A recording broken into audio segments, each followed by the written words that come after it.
There is a fourth phase as well. There is a fourth There is a fourth phase as well, one dominated by operating costs and legacy product. This is the domain of outsourcing, automation, and cost reductions.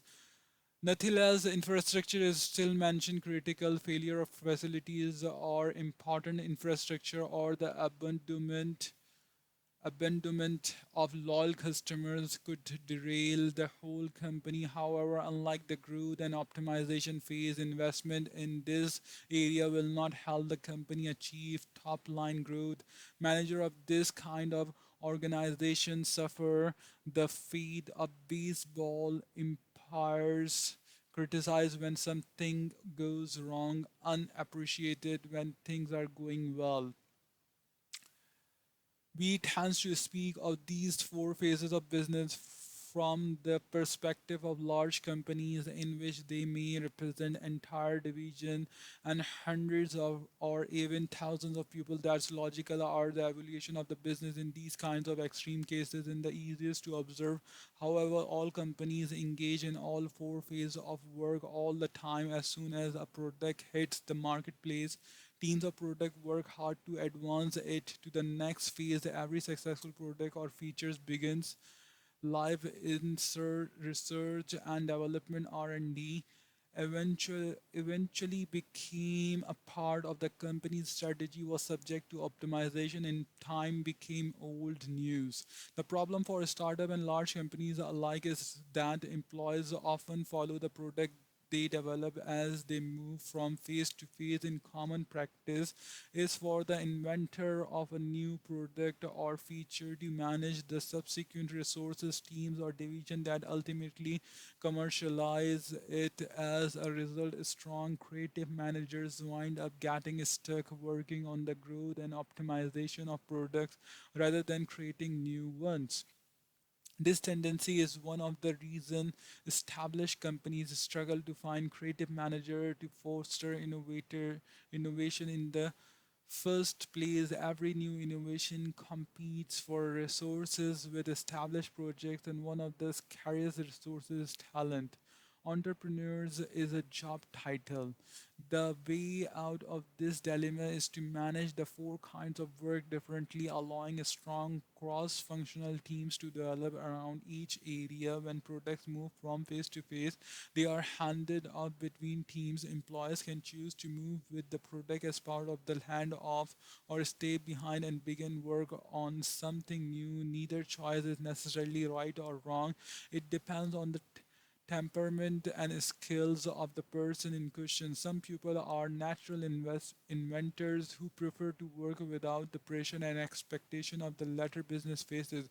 Others are ambitious and see innovations as a path towards senior management. Still, others are particularly skilled at the management of running an established business, outsourcing and bolstering efficiencies and wringing out cost reduction. People should be allowed to find the kinds of jobs that suit them best. In fact, entrepreneurship should be considered a viable career path for innovators inside large organization. Managers who can lead them by using the lean startup methodology should not have to leave the company to reap the reward of their skills or have to pretend to fit into the rigid hierarchies of established functional departments. Instead, they should have a business card that says simply entrepreneurs under the name. They should be held accountable via the system of innovation accounting and promoted and rewarded accordingly. After an entrepreneur has incubated a product in the innovation sandbox, it has to be reintegrated into the parent organization. A larger team eventually will be needed to grow it, commercialize it, and scale it. At first, this team will require the continued leadership of the innovators who work in the sandbox. In fact, this is the positive part of the process in that it gives the innovators a chance to train new team members in the new style of working that they are master in the original sandbox. Ideally, the sandbox will grow over time. This is rather than move the team out of the sandbox and into the company standard routine. There may be opportunities to enlarge the scope of the sandbox. For example, if only certain aspects of the product were subject to experimentation in the sandbox, new features can be added in the online service described earlier. This could be accomplished by starting with a sandbox that encompass the product pricing page. When those experiments succeed, the company could add the website homepage to the sandbox. It subsequently might add the research functionality or the overall web design. If only certain customers or certain numbers of customers were targeted initially, the product reach could be increased. When such changes are contemplated, it's important that the senior management consider whether the teams working in the sandbox can fend for themselves politically in the parent organization. The sandbox was designed to protect them, and the parent organization and any expansion needs to take this into account.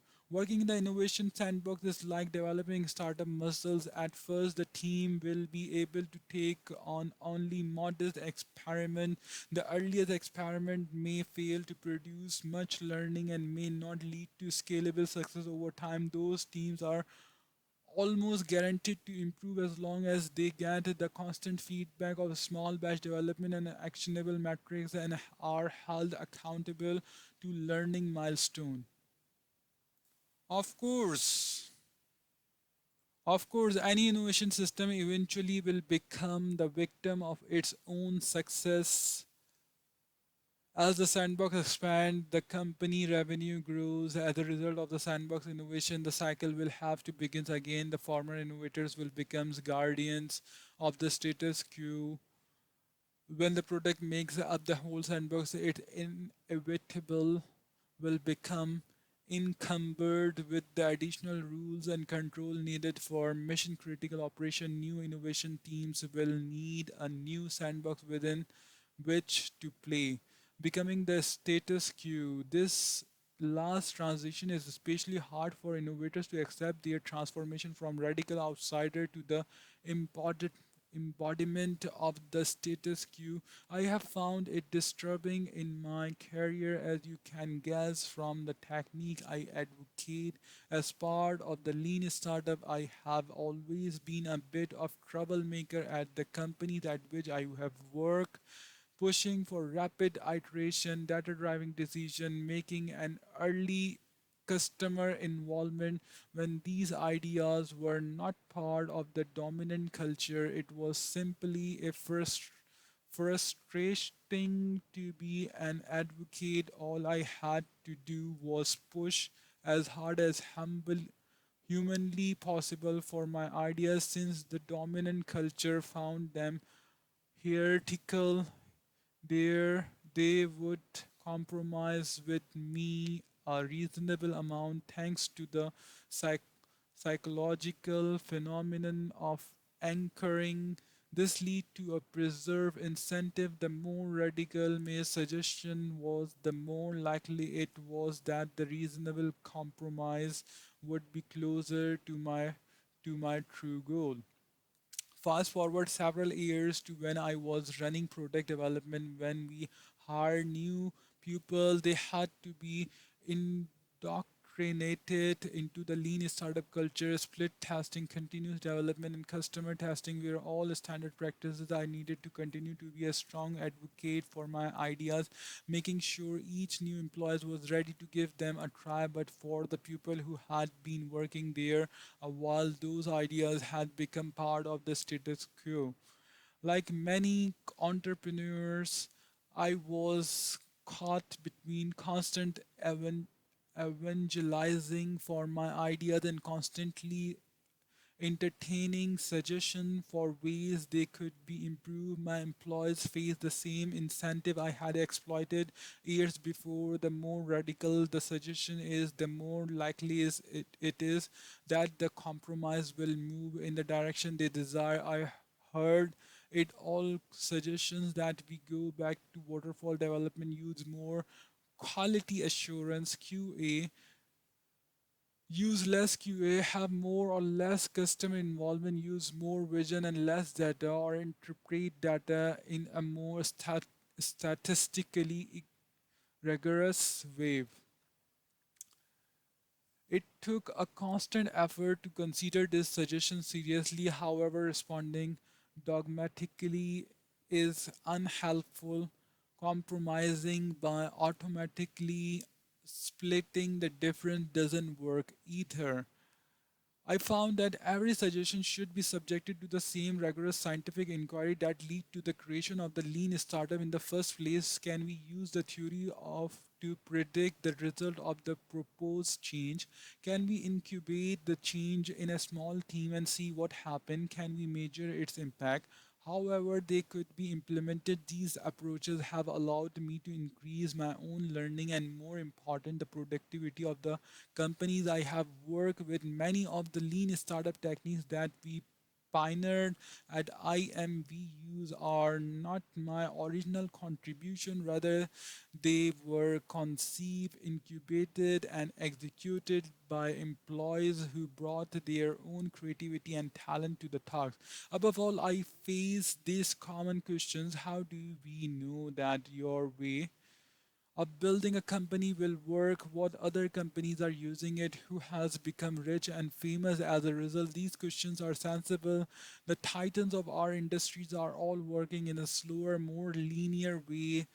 Why are we doing something different? It is these questions that require the use of theory to answer. Those who look to adopt the lean startup as a defined set of steps or tactics will not succeed. I had to learn this is the hard way. In a startup situation, things constantly go wrong. When that happens, we face the age old dilemma summarized by dimming. How do we know that the problem is due to specialized cause versus a systematic cause? If we are in the middle of adopting a new way of working, the temptation will always to be blame the new system for the problem that arises. Sometimes that tendency is correct, sometimes not.